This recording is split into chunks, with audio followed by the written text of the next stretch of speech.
Hi everyone, this is a speeded up version of image editing in Adobe Photoshop, and it should give you enough of the key points to get you going.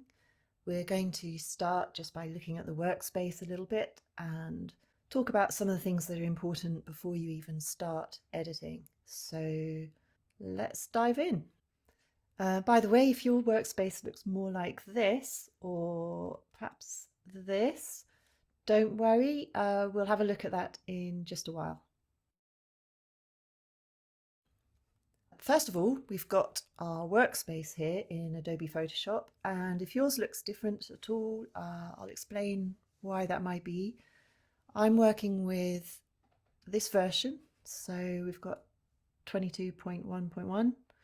So again, you might have a slightly different version. Don't worry, you can get enough of the gist of it. If you're working on a PC, you may find that certain things are different. So for example, when I go up to Photoshop and look at preferences, you might find that you need to go to your edit menu instead and go all the way down to the bottom. Another thing that's different is that I'll obviously be using shortcuts, and I might say Command plus or whatever, and on a PC just translate that into Control instead of Command. Okay, one of the key things when you start off with working in Photoshop is editing is going to be dependent on what you bring into your software. So rather like cooking, you can't have really bad ingredients and expect to produce something amazing. So really take care to shoot with a lot of light and good focus, good composition.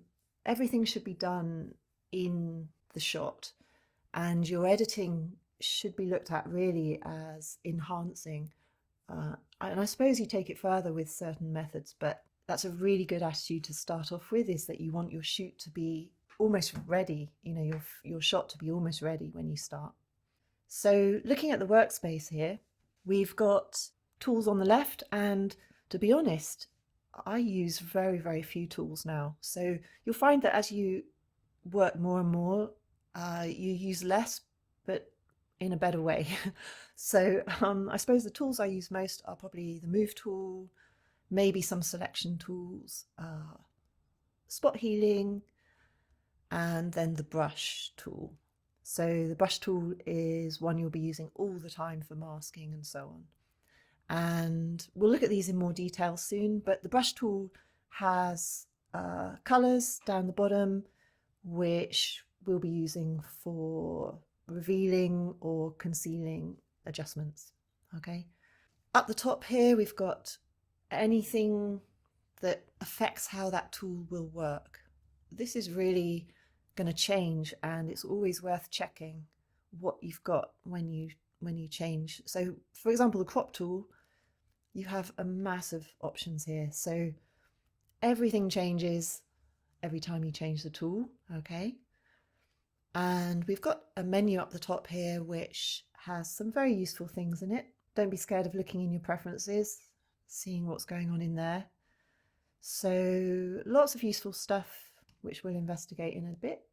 Over on the right hand side we've got a histogram. The histogram shows you what you have in terms of tonal values within the image. So it goes from shadows on the left all the way to highlights on the right. We won't go into this a lot, but it's a really useful way of seeing what's going on in your image in terms of actual data. That should also prompt me to mention that it's really good to work with a calibrated monitor, so your colors are true. So all of the computers in the IOP are calibrated, and you can get hold of a calibrator from the stores if you need one. It's the kind of thing you need to do every month or so. It just means that your computer is showing you colors which are going to render true on someone else's computer that has a calibrated monitor as well. So it brings you in line with the ICC profile, which is a worldwide standard for color rendition. Lots you can go into with that, but that's just a brief overview. And we've got adjustments here. By the way, if yours looks different currently, you'll see that we have a way of changing the workspace, and I'm actually working in the photography workspace. We can go up to the little icon top right. Let's zoom in there. So this little icon here that shows you options, and it makes sense to work in the photography option. Okay, and then you can also get there by going up to Window and Workspace and going there. So anytime you get in a mess with moving around things in your workspace, if you want to go back, just go to your workspace and reset photography. So moving down further, we've got adjustments here, and moving through those, we've got things like curves, we've got saturation, and you'll see the name of them change just there every time I click on one. Generally, again, I'm probably only going to be using 3 or 4 of these, so curves is one I use all the time. And if you can get used to using curves, it's incredible what you can do just using this panel. Once you start combining that with, you know, various blending modes and so on, whole world of versatility there. Let's get rid of that. Further on, we've got saturation, we've got vibrance and saturation, we've got the black and white one there. Another one I use a lot is selective color. Okay, so here we've got our layers panel. You'll see that each time I was clicking on the adjustments, I created a new layer, and this means we're working non-destructively. So you always want to leave your background spare. Never work on these pixels. You want to always be able to go back to the beginning. Again, we'll look at this layers panel in more detail. It can look really complicated, but if I get rid of all the ones I've got so far, you'll see that you start with your background layer and you build up, and you can always go backwards. So rather like in Lightroom where you get your little history, in Photoshop you build your adjustments in layers, but then within that you also have a history which you can access through this little button up here. You'll see that every single little step I took is recorded there, so I could go back to where I had my black and white stuff, or I can come forward again. Okay, so that's really useful to know as well. So one thing about the history is that, if I go back to the move tool for a minute, so one thing about the history is that it probably defaults to about 50 steps, and you'll find you use them very, very quickly. If you see, I've only been talking about 5 minutes, hardly doing anything, and I've got already quite a few. So when you're dodging and burning or something, you'll find that those will build really quickly. So you can change those in your preferences to allow for more steps. So let's go up to Photoshop and then preferences, and we're going to go to performance first of all. In the performance settings, you've got something called history states, and if you find that that's defaulted to about 50, just knock it up a little bit to give you a few more. You'll find that if you're up here, you might start slowing down your computer, so find a middle ground. But if it depends what you're working on. That's history states. And then another thing you can do in here is change your interface. And you'll notice that my screen is actually pale grey. Yours might have defaulted to dark.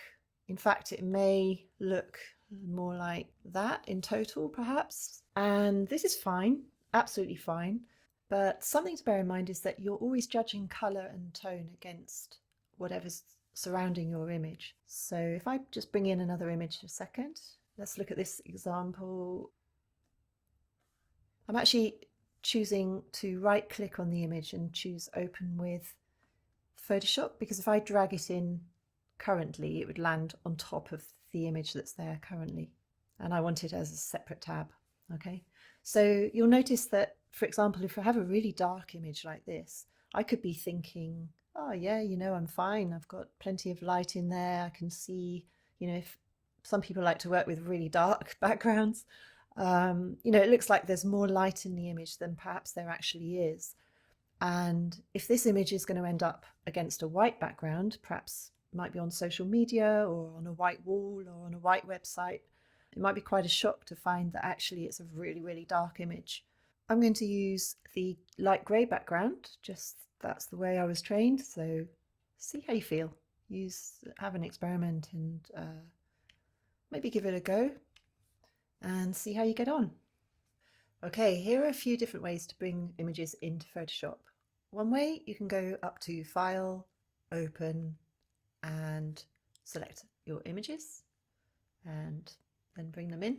Might be a few, you might want to click and drag if you've got a Mac and click open. So that's one way. Just cancel that. Another way is that you can open your Finder and select whichever images you want. I'm just holding down my Command key to select different images, and I can drag them in. So that's another way. Another way is if I go to Finder and I want to have an image on top of another image, again, I can drag it in. If there's already images in there, then that's going to land on top. So you can see those two layers there showing the two separate images. And if I lessen the opacity, there we go, there's the image underneath. Okay, so if I wanted to get rid of all my images, I can go File, Close All. If I've made any changes, it will ask me, do you want to save your changes? And you'll be able to answer either Apply to All or just to do it individually and save or not save. Okay. Another way is we can have our images wherever they are, and we can right click on them and choose Open With and find image there, and in it will come. Another thing is that if you have a raw file, so we quite often, well, we recommend that you work with raw files if you're a photography student. You will find that if you drag an image in and open it, or if you open it in any way or form, it's going to open straight into your raw software, Camera Raw, and that's really great. You can do whatever you need to do, and you can do this with multiple images too, or several at once, 50, 100, doesn't matter. But if you're ready to open into Photoshop, just go bottom right and click Open, and there you go, it will open into Photoshop. All right, so those are all the different ways. I'm just going to close that off. If you are saving images out, just be careful to save as another file. Don't save over your original file. So let's bring some images in. I'm just going to work with JPEGs today just to keep it a little bit faster. Rotate that one, that will do. Okay, so I'm just going to right click and choose Open With and Photoshop. There we go. So something that's useful with images is that you can actually go into Camera Raw from here, even if you've got a JPEG. So just really quickly, just want to show you that you can just click Filter, Camera Raw Filter, and it will open into Camera Raw. So this can be really useful if you need to perhaps do white balance correction. So we might want to just quickly increase the exposure a little and zoom in and get rid of the slightly warm colour cast that we've got on her face.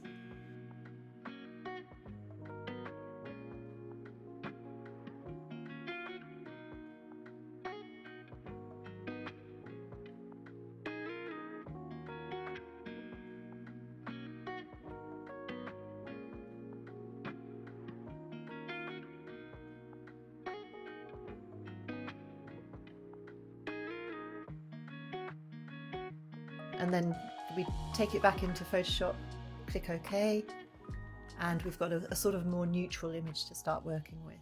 All right, so before we move forward, I think it's useful to give you a few useful keyboard shortcuts. So we're going to look at, first of all, zooming in and zooming out. And although you do have a magnifying tool here and you've got a little hand tool for moving things around on the left, it's so much faster just to go Command plus or Control plus on a PC, of course.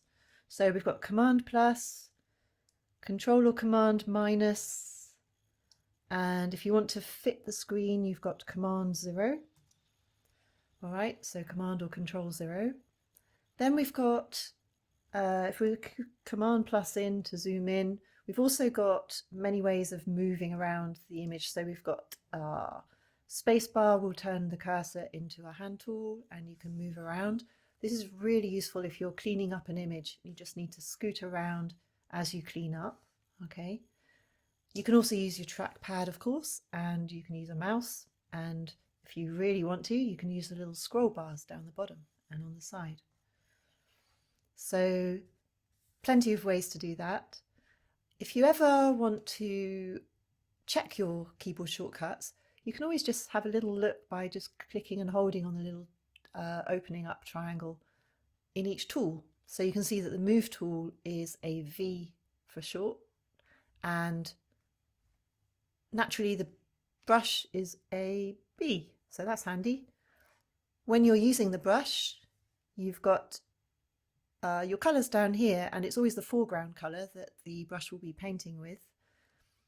And useful shortcuts here. So if you want to go back to the defaults, you want a pure black and a pure white, you can either click on these two little squares or you can just use D for defaults.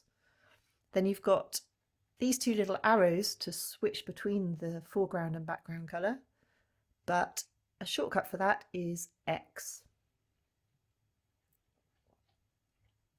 Then if you need to undo anything, just use Command or Control Z.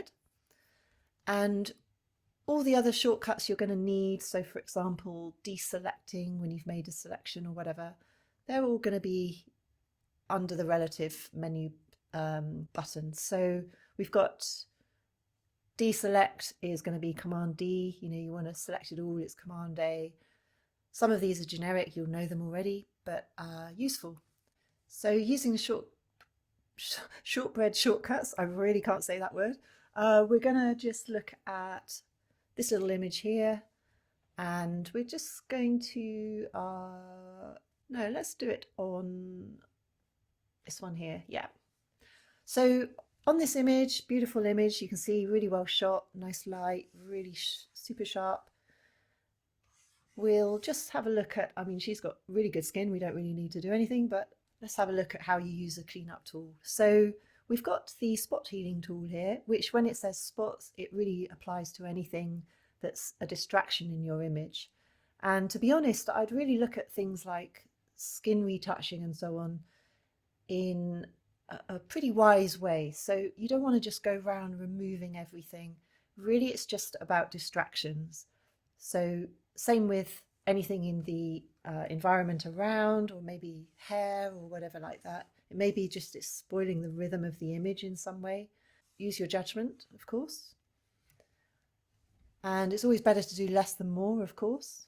This is just one way of retouching. And you always want to be really careful that you actually know what you're doing. So with the spot healing tool, really, I would suggest you get off the background layer. And one way we could work is duplicate the layer by either right-clicking on it and choosing duplicate and OK, or another way we can do it is using the shortcut Command or Control J. But a better way, because we've doubled the file size by doing that, a better way is to, if at all possible, is to just use an empty layer, and although it's got no pixels, we can actually set it to sample all layers. So if you don't have that selected, it won't work. Nothing will happen. The minute we choose sample all layers, the tool will work. Okay? No, it won't, because I'm on darken mode. Let's go. There we go. So the modes, by the way, are just, remember I said that every time you use a tool, you're going to have controls up the top, and I'm sort of glad I did that in a way, because it just reminds me to remind you to always just check what settings you've got up here. You know, are you working with a hard brush because that's what you were doing the last time you worked, or do you know for sure you've got a soft brush? It can make a massive difference to the work you do. So going back to the spot healing tool, I'm working in normal mode, sampling all layers. Okay. You might actually be able to hear a very loud thunderstorm now, so apologies for the crashing rain. We're going to move now to the healing brush tool, and this one works slightly differently. in that we select an area that we want to use as the sample, and we do it ourselves rather than previously you're asking Photoshop to guess for you. So it can be useful when you're perhaps on an edge or something like that. The way it works is, let's imagine I want to remove this smudge here. The way it works is checking what mode you're on, checking you're on your empty layer. You would just simply use your Alt or Option key and click to select an area, and then let go, move to the part of the image you want to heal, and brush, and that does the job. Okay, so that's another way of working. In the same way, you can use the clone stamp by sampling an area, and this one copies exactly. So let's look at, and by the way, I'm looking at the other images by clicking on these two little chevron arrows to access the ones I can't see. If I perhaps use the clone stamp, I'm going to first just quickly duplicate a layer, and I can just increase my brush size. Another shortcut. Another shortcut is your square bracket keys to make your brush big, and so you've got your left hand one will make them smaller, and your right hand one will make it bigger. The way it works, again, you might not see this on the screen recording, but your cursor will change when you click Alt or Option and you select an area. Okay, so I'm clicking on the image right now, and then I'm letting go, and it literally allows me to carry this little flower all around the image. But you have to be careful because the little crosshair is moving as well, and so as I moved over here, now my crosshair is actually picking up different parts of the image. So if you don't want the crosshair to be aligned, if you want it to just continue to use the same flower wherever you are, just untick the box there. Okay, it's counterintuitive, but that will allow you to just addictively create multiple flowers all over your image. There we go. You've got an opacity slider in your layers panel, so you can also just reduce the opacity of those flowers, bring it back, and something that can be useful is, I'm going to go back to my move tool just to get rid of that, is to experiment with different blending modes to get rid of the surroundings of the thing you've copied. So you can see that when I go to the lighten mode, it's allowing the flowers just to show on their own in different ways. Okay, so just experiment there. It's just different with every image. So while we're on the subject of moving things around, let's take a little look at a couple of other methods. We've got the Lasso tool, which allows us to just literally draw around a subject. And if you now hit the move tool, you'll be able to just move that little fella wherever you want to go. And again, you could copy it around. And you've also got, if I undo that, and you can use Command D or Control D to deselect. We've also got the Magic Wand tool. So if I go to the Magic Wand tool, and when I'm looking at this toolbar, by the way, if you've got a PC, you may find that yours is sort of doubled up, but the Magic Wand tool is there. And actually, I'm just going to close that up because I get lost. So if I zoom in a little bit, let's zoom into a little flower, Command plus to zoom in. And you want to find something that's fairly well defined and sort of very different from the background. So I'm just literally clicking, and of course we can change a lot of different things here. You can even select subject, which is amazing these days, but I'm just going to show you using the Shift key, the sort of manual way to select the tones. Okay. Whenever you want to find out these things, just check adobe.com before you check anywhere else, because they usually have the most up-to-date information on whatever they've got going. So I'm just going to keep clicking. Oops. If you do that and you you don't want it, you can either do a Command Z or you can use your Alt key to get rid of whatever it is you don't want. So when you've got your rough selection, I'm just going to leave it like this, that'll do fine. I can just copy and paste as before. So Command C and head to an image, wherever that may be, and Command V to paste. And there it is. And to move it around, you want to get your move tool again and just be able to move it around. So if you have little bits like this that you don't want, that's when you start to use things like either masking or the erase tool. I'm not a massive fan of the erase tool, but if you need it, it's here. So it looks like a little rubber. Shortcut is E. Using masking, you would go down to the bottom of your layers panel and create a little mask. And a mask is literally a window onto whatever you are doing on that layer. Currently, my mask is selected. It's got a little frame around it. And it's white, completely white, so we can see everything that's happening. If I wanted to cover up that little black bit, I can zoom in just to get a bit more detail. And white always will reveal what you're doing on the layer, and black will conceal what you're doing on the layer. So just grab a brush, make sure you've got the settings that you want, use your square bracket keys to change the size, and as you brush, check your opacity, by the way, so you probably want 100% opacity, and you can just sort of fine-tune your selection.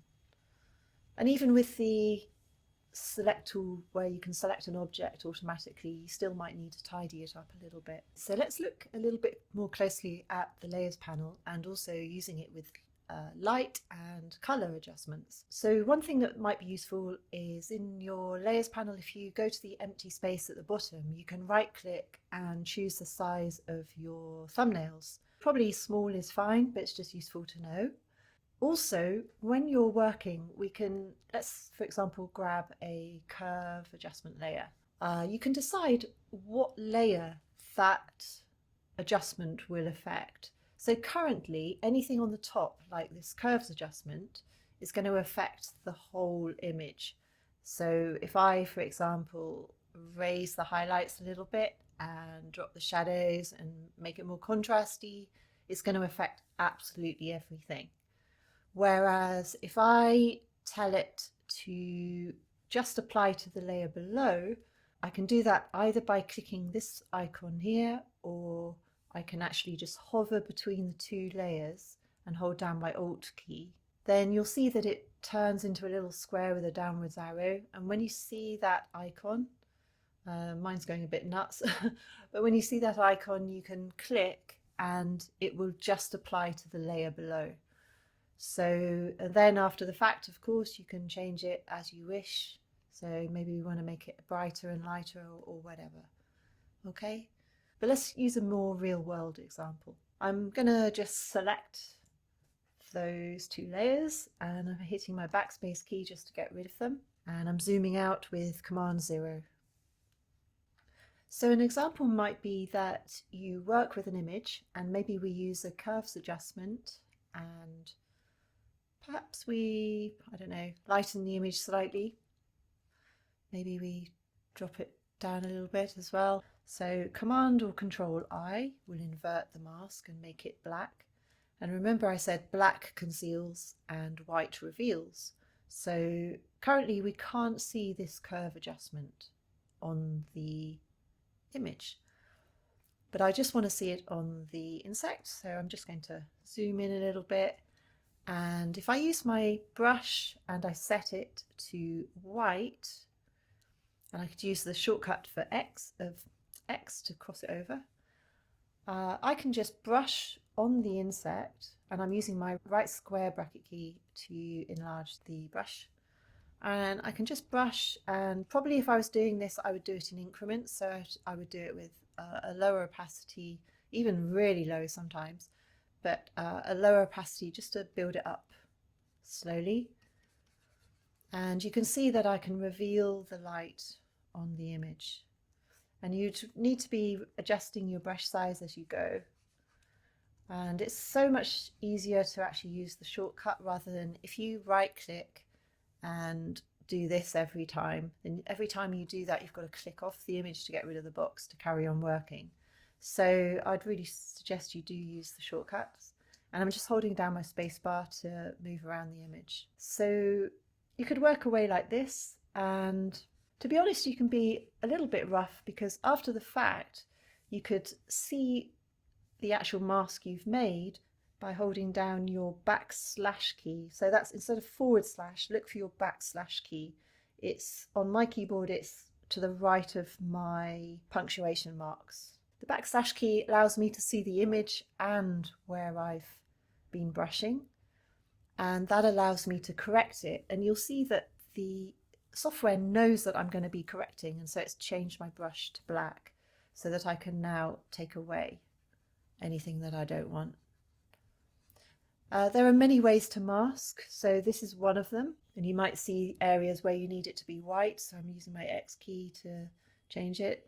Obviously there's ways where you can do this automatically by making a selection, but we could spend a long time just on selections, so this is just to give you an idea of what's possible. You can either come to me for a bit of extra help, or you could perhaps check out LinkedIn Learning and actually learn all about selections in detail there in your own time. All right, so perhaps we're happy with this. I'm going to get rid of the mask by hitting the backslash key again. This has turned into a masking session. All right, so we've got this curve layer, and perhaps I want to do more to the image. Maybe I've decided, you know what, I want to make it, I don't know, really saturated or something crazy. I'm going to turn on the saturation, but you'll notice that everything in the image is going saturated. If I go too far, everything's going saturated. Perhaps I want to just apply that to the little insect. All I need to do, just like with the flower, is hold down my Alt key, hover between the layers and click, and now it's only going to apply to the insect. And if you're a marine natural history student, of course we wouldn't be doing this, messing with nature, but this is just a demo. Another way you could do that, actually, if I undo that, another way we could do that is, and we could just actually cross it off there, is we could copy the mask. So we could just go Alt and copy the mask up, and away we go. It's just going to apply the same mask. Okay. All right, so we're going to look at some other adjustments now, and one of them is the black and white adjustment. So black and white, just half black, half white in the middle of the adjustments there. And you'll have the option to choose a different preset. Presets are based on the old filters that you would get to put on the front of a film camera lens. And you can still get these if you want to shoot, if you want to shoot film and you want to shoot with, for example, you want a really dark sky, you want to shoot with a red filter, it really massively changes your image. We have the advantage now, though, that we can just change it, see what it looks like, adjust it, and take it from there. So have an experiment. One thing to bear in mind is that the reds are usually in the skin. So you see I can take the reds down there and affect it. The thing that's making this image look so beautiful is really the fact that it's shot well. So always remember that fact, to have decent light and good focus. Obviously, if you're doing something different where out of focus is the thing, and that's what you're working on, obviously, there's different parameters. But in general, you want to try and have as good a quality image as you can and as good a base as you can. So don't start doing stuff when you have a really awful color cast across your image, for example. So have a little experiment and see how you go. And now we're going to look at curves in a little bit more detail, because the thing about curves is that you can really, and I'm going to turn off the black and white layer actually. The thing about curves is that there's a lot of versatility within this little panel, and you've got your highlights and your shadows, which you can affect by pulling down this end or pulling up this end for the highlights.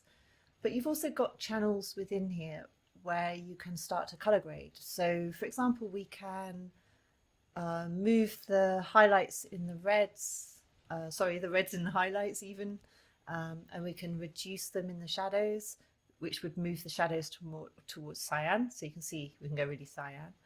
Or you could just across the board take it towards red. And there's a lot of experimentation you can enjoy there. So perhaps you want to take blues up into the highlights and down towards yellows in the shadows. Usually it would be the other way around actually, probably with that. But I want to just point out that if you ever get stuck with what's the opposite of the colour you're choosing, you can look in the colour range adjustment, and there you can see you've got cyan opposite red, magenta opposite green, and yellow opposite blue. And in this area you can actually target shadows, midtones and highlights. But the curves panel is much more intuitive. So if I just get rid of this layer a second, the curves layer allows you to really fine tune the effect that you want and build or take away from the effect. So when it comes to color grading, generally you're going to be looking at being really subtle. And if you have a series of images, you're going to be taking a lot of care to apply the same effect across the entire series. Something you can do, actually, just a little tip, is in Lightroom, the presets there allow you to look at what's going on under the hood. So if you choose a preset in Lightroom, just check out all the panels on the right hand side and see what they're doing with the curves and the hue, saturation and luminance adjustments. Alright, so we're just going to look a little bit at how we can make Photoshop work for us with masking. So you remember with the insect, we inverted our mask and we painted white to reveal the mask where we wanted it. Another thing you can do is, let's find another image a second. So if I go to this one here, number 4, if I get the saturation adjustment up, middle row, I can actually use the little hand tool here. Click on the image, click and hold, and make sure I'm on a blue area, and you'll see it turns to the 2 little arrows left and right. If I drag to the left, it's going to desaturate, and if I drag to the right, it's going to resaturate, saturate more. So increase saturation, that's the term I'm looking for. So we could decrease saturation, and it's only targeting the blues. Using this method, you won't see it in the mask because it's actually happening to the color channel here. And you can see that you could do that manually if you so wished. After the fact, you can change it, of course. And for example, we could make it darker. Gives you a lot of versatility. Okay, so in a minute, we'll look at how to size images and export them out of Photoshop. Let's just have a quick summary of how we would work with an image in Photoshop, because we've covered a lot of different skills.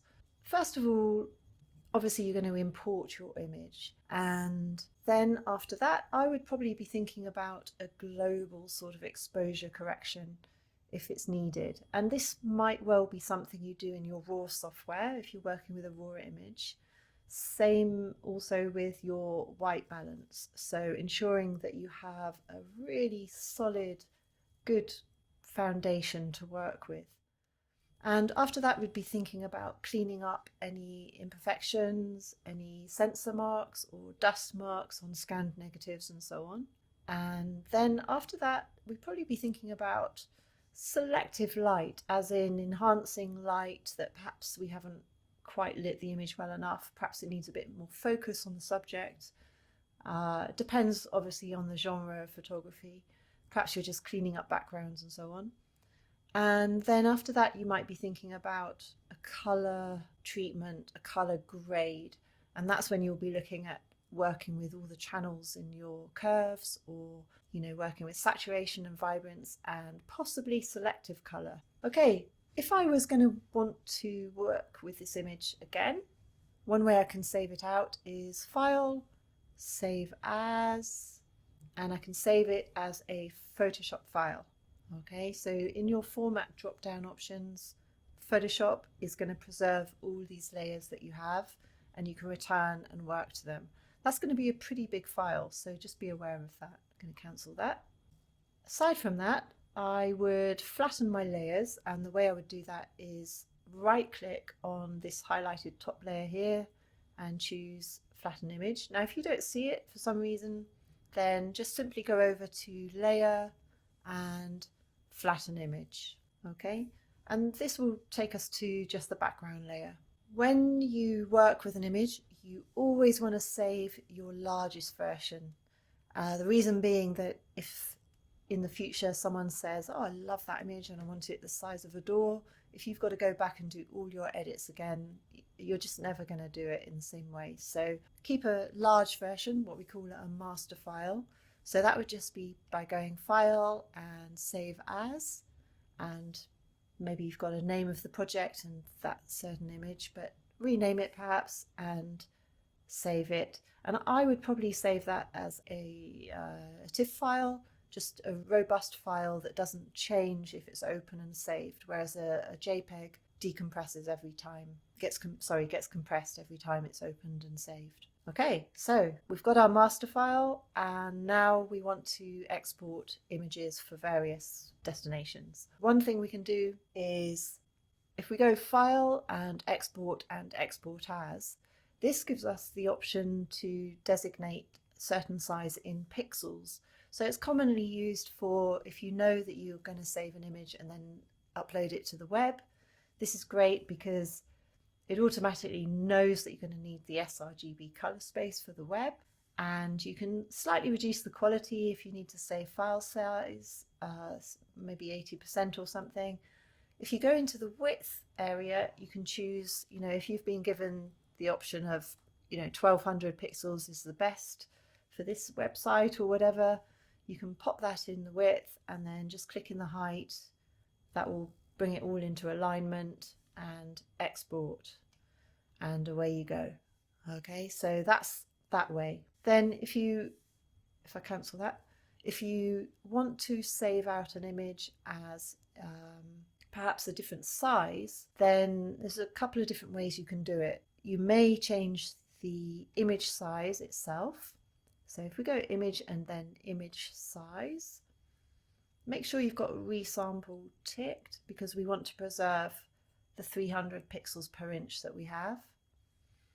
And you can choose the measurement that's going to make most sense to you, and here you can change the size. Obviously, you're always going to be restricted by the aspect ratio of your camera sensor or the aspect ratio of the film that you shot your negative on. So I can't make this image into a 10 by 18 image. It's just not going to happen. I can't make it into a square, for example. When I use the image size box, I'm always going to be limited to the aspect ratio of the image. I can do something whereby, okay, I want a 10-inch wide image. I could, for example, make it into a slightly smaller image than that and then add a border. So if I say I want a 9.5 inch image, 9.5 inches, and I say okay. And now I could go into image and canvas size. You can see I've got my current size here, and now I can say, if I untick that, now I can say what I actually want is a 10-inch by 8-inch image, and the canvas extension color is going to be white. I can say okay, and it will put it onto a 10 by 8. But of course, because the aspect ratio of my image is different, it's going to have this uneven borders. That's fine though, it might not be important at all. So that's another way, okay? So you can use image size and then canvas size. Another way, a last way that I'll mention, because there are quite a few, is, if I undo that a minute, is we could say a crop. So we could use a crop to size it exactly. In the crop options, you've got the default ratio, and then you can choose either ratios or you can actually put in exactly what you want. So Photoshop isn't telepathic. If you decide you want a 10 by 8 inch image, you're going to have to tell it that you want inches, not centimeters, not football fields, not millimeters. You know, you have to actually say, I want inches. And you also want to take a lot of care to choose the right amount of resolutions. So don't say you want 300 pixels per centimeter, because that's going to be a huge image. Make sure that if you're in 300 pixels, you've got inches showing. Just a tip, I would always have delete crop pixels unticked, because that allows you to go backwards if you need to without having to sort of invent pixels. So it's a quality thing. But that will mean that you'll need to keep half an eye on your layers panel, because currently we're working on a preview. In other words, it's a virtual image, and in a while we'll have to flatten it. I'm going to say that I'm happy with that. Perhaps I should have taken the words off first, but anyway, we'll go with that. We'll just have to flatten it. Okay, flatten image. And now we can file, save as, and probably I would call it something like, 10 by 8, just so I know when I'm looking for it to send it to print that that's my 10 by 8. Choose JPEG or TIFF, whatever you're after, and choose save. And away you go. So sometimes you're going to get options. If you save it as a TIFF and you get a dialog box up, just click OK. If you get a dialog box up when you choose JPEG, again, if you're happy with the file size, just click OK. If I'm saving out as a JPEG for the web, I would definitely use export as rather than this, but you can always use this to reduce the file size and see what you can get away with. And just a last tip on that, if you save out as file, export, and use the old legacy version of Save for Web, then in here you have the option to actually see a few different choices of quality and what you're going to get. So lots of information online and on LinkedIn Learning about this option. All right, take care, and I'll see you next time.